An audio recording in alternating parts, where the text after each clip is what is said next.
Pessoal, então, recebi aqui uma primeira pergunta sobre o PPA. No GEL.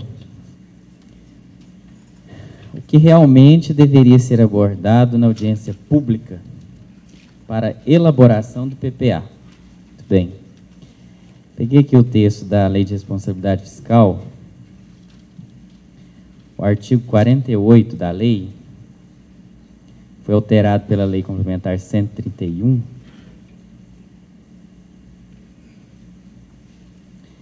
Então tem aqui, 48, parágrafo único. Transparência será assegurada também mediante 1. Incentivo à participação popular e realização de audiências públicas. Duas coisas. Participação popular, realização de audiências públicas. Durante os processos de elaboração e discussão dos planos, lei de diretrizes orçamentárias e orçamentos. Veja bem, então, que a lei determina essa participação popular e as audiências públicas com as pessoas físicas, as instituições e as instituições da cidade, ONGs, associações de bairro, associações representativas dos interesses coletivos. Então, o que deveria ser abordado em audiência pública? O próprio conteúdo do PPA. Nós dissemos aí, e nós queremos crer, que esse PPA, ele vai, de fato, elencar os principais problemas do município e propor soluções para esses problemas. Se assim, de fato, for, ao identificar o que de fato é problema no município, só vou poder fazer isso de uma forma bem precisa, ouvindo os interessados. E os interessados são os cidadãos. Ok? Então, tanto no processo de elaboração, quanto de aprovação lá no Legislativo, esse projeto deve passar por isso. Por isso que eu coloquei lá naqueles 12 passos, tem no material dos senhores, que um ponto importante é já definir com antecedência quando é e como que vai acontecer isso. Quando é e como que o cidadão vai participar do processo. Isso já estando definido de início, não vai ter problema nenhum com o andamento do processo. Tudo bem? Tem uma questão aqui, capciosíssima. Como diria, pergunta cabeluda. Como a Câmara... Pergunta complicada. Complicada não, fácil resolver ela. Como a Câmara vai aprovar um PPA em que não foi feito com a participação da comissão e participação social, já que foi feito por uma empresa terceirizada, em que os próprios vereadores não entendem o que estão avaliando, desconhecendo início, meio e fim deste instrumento? Resposta: não aprova. Os vereadores, eles são mandatários do povo, para defender os interesses do povo ali no Poder Legislativo. Eles não têm obrigação nenhuma de aprovar um projeto mal feito encaminhado pelo Executivo. Retorna. Não tem conhecimento. Então, existe a comissão, né, criada lá, a comissão que vai, entre os vereadores, vai avaliar isso aí, e eles devem recorrer, na ausência desses conhecimentos. Eu concordo, principalmente interior adentro, o vereador é o dono da padaria, né? é o professor, aquele pessoa comum do povo, e é assim que deve ser, nosso sistema constitucional prevê isso. Então, ele, de fato, talvez não detenha aquele conhecimento técnico para analisar isso. Porém, a Câmara Municipal deverá, então, recorrer, procurar as fontes de informação, procurar os meios de avaliar aquilo ali. Veja bem, os padrões mínimos de um PPA, que é aquele que nós apresentamos, que é o que deve ser encaminhado para o tribunal, uma informação igual aquela que eu mostrei para os senhores, de fato, nem nós, que somos auditores de controle externo, conseguimos identificar e entender o que é mal feito. Agora, se aquelas informações mínimas estiverem bem organizadas, eu acho que não fica tão difícil assim do vereador, ou fica mais fácil de poder compreender aquilo ali. Olha, o prefeito está propondo aqui nesse programa realizar isso aqui, com esse objetivo.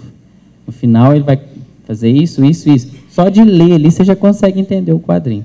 Vai gastar tanto para construir uma escola, vai gastar tanto para transportar tantos alunos, vai atender tantas pessoas com a farmácia comunitária, vai fazer isso, vai fazer aquilo outro. Se tiver bem feito, e aliás, transparência também é isso. Transparência também é deixar a coisa ao alcance. Pensa, se o vereador não está entendendo, o cidadão vai entender? E o cidadão deve entender também aquela informação ali. Aquilo ali deve estar numa linguagem acessível, não completamente técnica. Mas o problema aqui é o seguinte, né? O mais grave aqui não é o vereador não entender. Nessa situação aqui, o mais grave é uma empresa terceirizada fazer o planejamento do município. Isso aqui é a morte da administração desse município. Fecha as portas, vamos embora. O prefeito, e se o legislativo está sancionando isso aqui, está abrindo mão da competência que foi dada a eles. Se eles não estão planejando, eles não estão preocupados com os rumos da administração, então eles não estão cumprindo a finalidade deles. O mais grave aqui, ao meu ver, é isso. PPA, LDO, LOA, não são objetos de terceirização. Os senhores me desculpem, não são. Podem haver, sim, serviços de assessoria. Compreendo um processo complicado. Então, uma assessoria que vai ajudar o prefeito, que vai ajudar a Secretaria de Administração a observar, estabelecer um cronograma de ações para poder elaborar o projeto. Ok, perfeito. Mas agora, delegar a competência para essa empresa fazer, e infelizmente, cá entre nós, isso pode ser realidade de fato em alguns municípios aí, isso aí é realmente traumático. Isso não deve acontecer, isso é gravíssimo. Se está fazendo, está errado. A empresa pode prestar assessoria, uma coisa, não fazer. Porque, será que ao fazer isso, quais são os critérios que foram observados? Não se consulta a população, não se observa, não se leva em consideração esse envolvimento que deve marcar o planejamento municipal. Ah, mas a gente sabe, lá o prefeito falou lá mais ou menos quais são os problemas, o que ele quer fazer, por alto.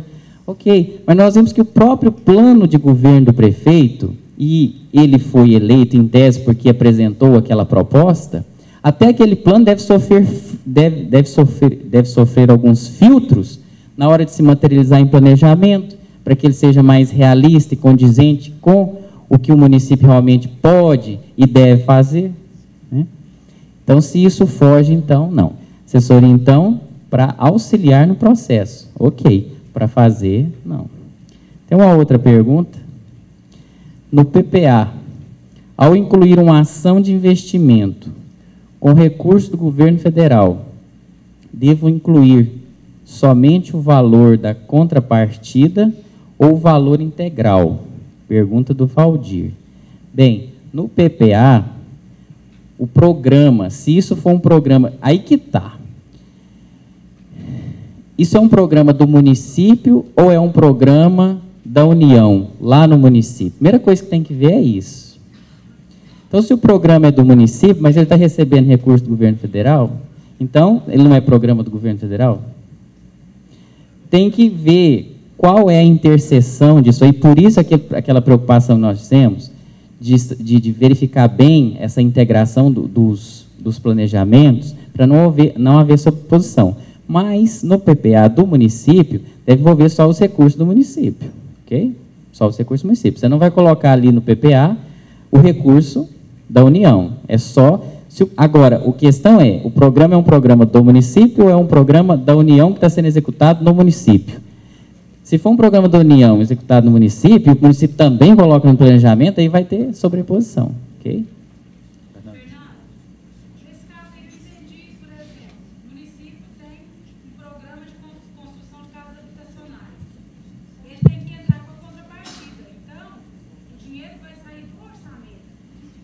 Sim, sim. Só a parte dele. Eu entendi essa pergunta que essa pessoa está fazendo, é isso? É isso. É sobre as contrapartidas. Isso, a contrapartida entra no orçamento do município. Tá Ok? certo. Isso, não pode não. Ele vai colocar só a parte dele. Ok? Tá certo. Considerando que a LDO... Considerando que a LDO deve ser encaminhada à Câmara até 30 de abril, 8 meses antes do término do exercício financeiro, e que o PPA e a LOA devem ser encaminhados até 31 de agosto, no caso específico do ano 2014, a elaboração da LDO não fica prejudicada, considerando o fato que o PPA ainda não foi planejado para o referido ano e que a LOA deve discriminar as receitas e despesas de acordo com o que for planejado no PPA. Boa pergunta. Isso aqui é um problema comum. Veja bem, o prefeito que assumiu agora, ou foi reeleito, está iniciando um novo mandato. Ele está executando esse ano o último ano do PPA da gestão anterior e o orçamento desse ano foi elaborado o ano passado. Nesse primeiro ano do mandato dele, ele vai elaborar o PPA dele para 4 anos a contar do ano que vem, 14, 15, 16, 17, e ao mesmo tempo, quase em prazos concomitantes, ele vai elaborar a LDO no primeiro semestre e a LOA agora no segundo, ele tem que encaminhar até no início do segundo semestre, para o ano que vem também. Então, LDO e LOA para um PPA que ainda não foi aprovado. Problema complicado. Infelizmente, esse problema está aí. E o que se pode fazer? Ao elaborar a LOA, a LDO e a LOA, até foi assunto esse final de semana, nós estamos fazendo uma pós-graduação, tem até alguns colegas aqui. O William, cadê o William? O William foi embora. Nós temos alguns colegas aqui do município, pela Católica, e veio Alex, lá da Secretaria do Tesouro Nacional. Por sinal, foi muito bom o encontro com ele. E ele abordou essa questão aqui. Bem, em alguns casos, o município, já prevendo essa dificuldade, porque os prazos que estão na Constituição é para a União, de encaminhamento dessas propostas. A Constituição do Estado fixa os prazos para o Estado. E na lei orgânica do município está fixado esses prazos aqui, normalmente replicando. Mas alguns municípios, eu tive a ocasião de fazer uma pesquisa na internet, eles alteram no primeiro ano de governo, eles mexem nesses prazos para facilitar isso aí e diminuir o conflito. Agora, se lá no município, senhores, tiverem estabelecido lá que o PPA tem que ser encaminhado até 31 de agosto, né? A LDO até 15 de abril, né? E a LOA até 31 de agosto também, aí é o seguinte, ao elaborar a LDO e LOA, já fazer uma estimativa do conteúdo do PPA, faz os encaminhamentos e tão logo o PPA foi aprovado, observar se houve alterações significativas e aí altera a LDO e a LOA para deixar os 3 em consonância, ok? É a única forma de resolver o problema, enquanto a legislação dispuser de uma forma diferenciada. Mas como são concomitantes, faz isso, faz um esforço lá de aproximação, encaminha, e tão logo aprovou o PPA, já corre na LDO e LOA, se teve problemas ali, já provoca os ajustes. Tudo bem? Respondido? Vou passar para os meninos agora. Pessoal, recebi aqui 2 perguntas, né? Uma relacionada a convênios e outra convênios relacionada com a LDO, né? Em relação à primeira pergunta, o questionamento é em relação a que convênios os municípios são obrigados a cobrar o título de utilidade quando um convênio é firmado com a associação ou instituição. Gente, como eu coloquei para vocês, o convênio sempre o município, para formalizar, ele vai ter que ter um instrumento legal. Esse instrumento, via de regra, é a LDO.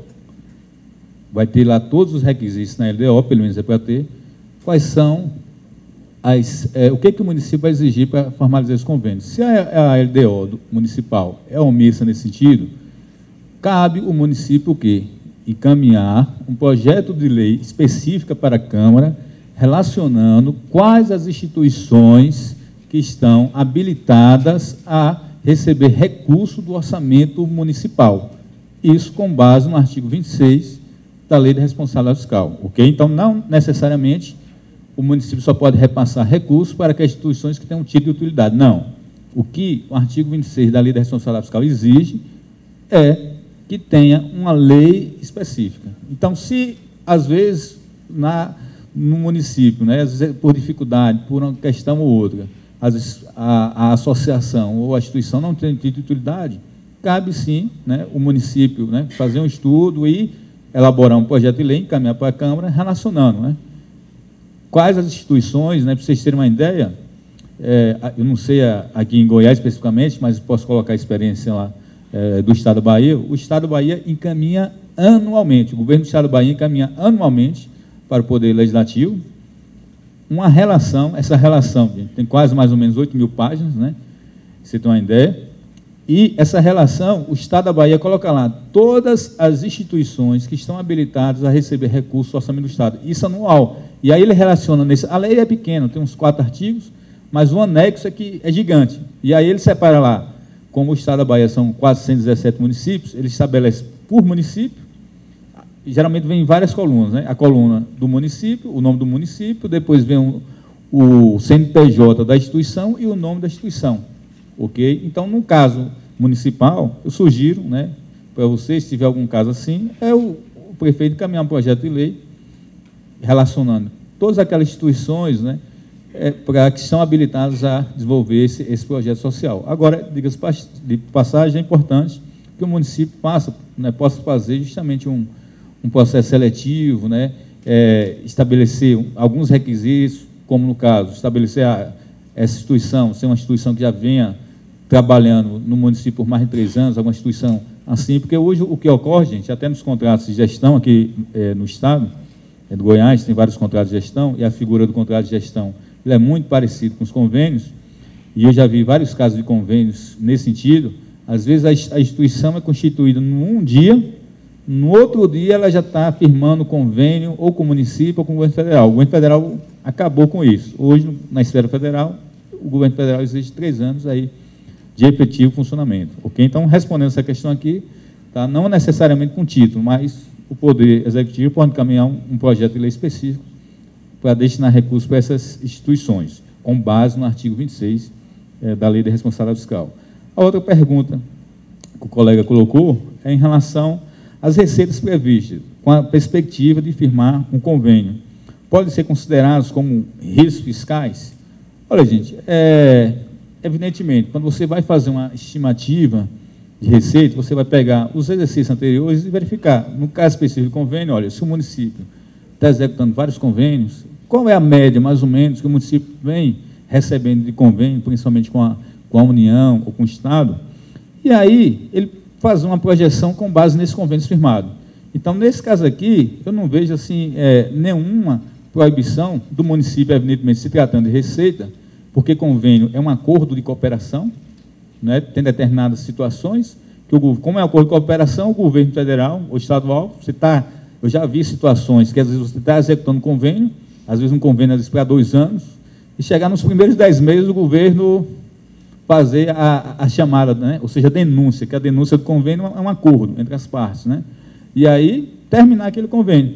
E aí, ou seja, como é que vai fazer? E às vezes, se o município já colocou isso como uma previsão de receita, o município pode perfeitamente, né, fazer uma estimativa, né, e colocar isso como, vamos colocar isso no risco fiscal, né, caso, evidentemente, tiver algum convênio desse, que ocorra alguma situação irregular, que o município perca aquele convênio, ele pode perfeitamente, né, colocar isso no anexo de riscos fiscais, não tem assim contratempo nenhum. O que eu chamo a atenção, gente, especificamente em uma área, né, e aí eu dou uma sugestão para vocês, uma determinada vez aqui, acho que foi até esse ano, nós fizemos uma inspeção em determinado município, e esse município, ele contratou uma consultoria para captar projetos junto ao governo federal. E nesse contrato, até por curiosidade, né, gosto muito dessa área de convênios, o município contratou essa consultoria, e realmente a consultoria conseguiu alguns projetos para o município, mas seria interessante, né, eu acho que faltou nessa consultoria, foi justamente o quê? De ter nesse contrato e dizer, olha, tudo bem, vamos contratar a consultoria para dar apoio ao município, para buscar determinados projetos junto ao governo federal. Agora, o que ficou faltando foi justamente o quê? Está nesse contrato a capacitação. Dizer, ó, porque o gestor poderia exigir, tudo bem, vocês vão fazer captação, mas vocês vão treinar 1 ou 2 servidores para não ficar dependente sempre da consultoria. Porque hoje a captação de projetos, gente, no governo federal, tanto via MDS, Ministério do Desenvolvimento Social, Ministério da Saúde, ou seja, envolve justamente uma equipe específica. Hoje você tem o SICONV, né, que é o Sistema do Governo Federal, tem vários projetos, e hoje o governo disponibiliza isso, e às vezes muitos municípios hoje têm tido uma certa dificuldade para fazer essa captação de recursos por falta de elaboração de projeto ou falta de conhecimento. Então, caso ocorra alguma situação dessa, seria interessante, justamente, aí fica uma sugestão, né? Tudo bem, contratar, mas capacitam os servidores, que aí, ou seja, fica a capacitação seja local e as pessoas têm condições de seguir isso aí, e eu acho que é bom para o município, ok? Então, nessa questão aqui, né, eu entendo que pode ser colocado, sim, essa questão dos riscos fiscais, né, evidentemente, com a estimativa, sem nenhum contratempo, ok? Passo agora para o Petrônio. O colega está perguntando, é o que a gente falou no final ali, da questão da suplementação, alto valor de suplementação. É correto em orçamento, com previsão alta, o executivo, mesmo antes de iniciar o orçamento, estar em lei e a suplementação é de 80%. É o que a gente tem batido bastante na tecla lá no Tribunal de Contas. Um orçamento que já tem uma previsão de suplementação superior, a gente até tem considerado lá um limite acima de 50%. De 50% para mais, para cima, a gente acredita que esse orçamento não foi elaborado de acordo com a normatização que rege a elaboração da proposta orçamentária. Uma vez que, se você elabora o orçamento com base nos planejamentos efetuados quando da elaboração do PPA, das diretrizes estabelecidas pela LDO, das prioridades, e, a partir do orçamento, você só vai fazer a quantificação, colocar na lei orçamentária só o valor que vai ser executado, com aquele programa que já foi pré-estabelecido, que já foi escolhido como prioridade, não tem por que fazer uma previsão de alteração dessa lei orçamentária de acima de 50%. Uma vez que o programa já foi definido, já está escolhido como prioridade, ou seja, vai ser executado. Por que quantificar na LOA? Porque na LOA a gente só vai estimar a receita e fixar a despesa. Ou seja, o programa lá que foi estabelecido no PPA, a construção de casa, escolheu na LDO como prioridade, eu só vou colocar o valor para a construção daquelas casas. Então, não tem por que fazer uma previsão acima de 50%. Pode ser que tenha que ser corrigido o orçamento, fazer algum remanejamento? Sim, mas eu acho que 80%, 90%, 100% é alterar praticamente todo o orçamento que foi feito. É rasgar aquela proposta orçamentária que foi primeiramente encaminhada ao Poder Legislativo. E o Poder Legislativo conceder essa autorização, ele está tirando o seu direito de discutir, de verificar se aquelas mudanças no orçamento realmente são necessárias, se aquilo que está alterando no orçamento vai trazer benefício para a sociedade local ou não. Então, é de suma importância que o Poder Legislativo não conceda essa autorização de 100%, porque enfraquece o debate político. Né? É mais fácil para o Executivo ter uma autorização de 100%, que, à medida do possível que ele queira fazer a alteração, ele simplesmente baixa um decreto orçamentário e remaneja aquele valor da lei orçamentária. Certo? Tem uma outra pergunta do Valdir, que ele faz na LOA. Pode conter dispositivo para inclusão de elementos da despesa quando for necessário? Bom, a lei orçamentária, ela fala que não pode ter dispositivo estranho, previsão da receita e fixação da despesa. Embora o elemento de despesa seja um número, né, onde vai permitir o acompanhamento dessa despesa, ele se trata como despesa. Mas no nosso orçamento, ele desce até a questão de elemento de despesa quando são encaminhados via sistema eletrônico, né? Então, Valdir, eu estava até conversando com o Fernando aqui, no meu ponto de vista, isso se trata de uma despesa, só que se você... no Estado pode. No nosso caso, é que no nosso sistema ainda não permite. Se você fizer isso hoje, esse dispositivo, pode ser que tenha uma ressalva. E se você não colocar, se você for alterar o elemento de despesa, você vai ter que fazer através do limite de suplementação, porque hoje não tem essa previsão.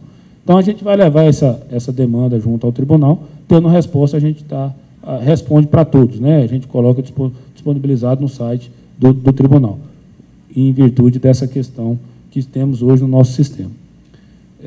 As perguntas... Tem mais alguma pergunta? Encerrou a pergunta? Mais alguma pergunta, gente?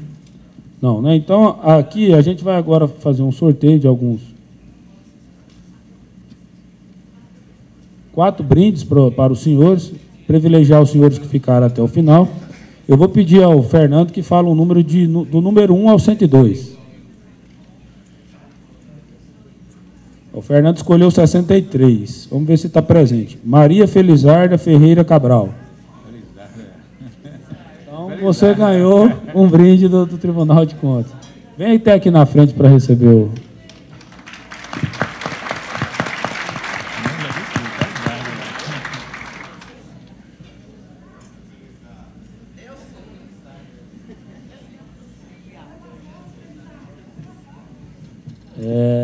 João, da mesma maneira, escolhe um número de 1 a 102, excluindo 63, né? Número 7, número da petição. Número 7, João. Aline Nunes dos Santos. Já foi, perdeu. Fala outro número. Número 8. 8, não. 8. Ana Paula Carneiro de Camargo. Muito bem, parabéns, Ana Paula. Vem até aqui na frente.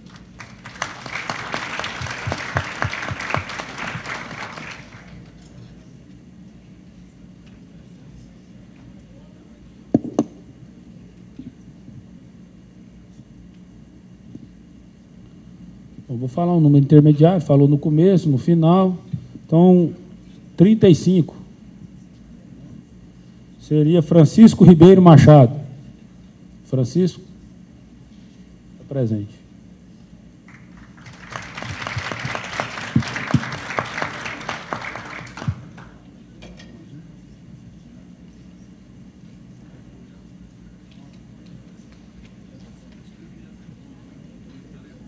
Bom, temos mais um brinde, eu vou pedir para o Fernando escolher mais um número. Qual o número, Fernando? 92. Valdir Pimenta Neves. Valdir Pimenta Neves. Não. Fala, não. Número 50. 50.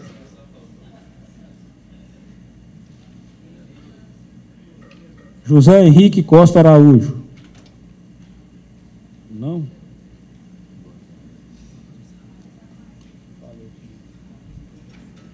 57. Foi embora. Ludmila Gugel.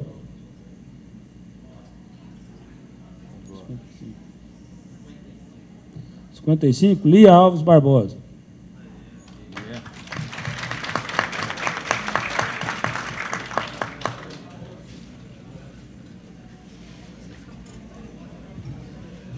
Gente, o Tribunal de Contas dos municípios, através da Escola de Contas, agradece a presença de todos os senhores.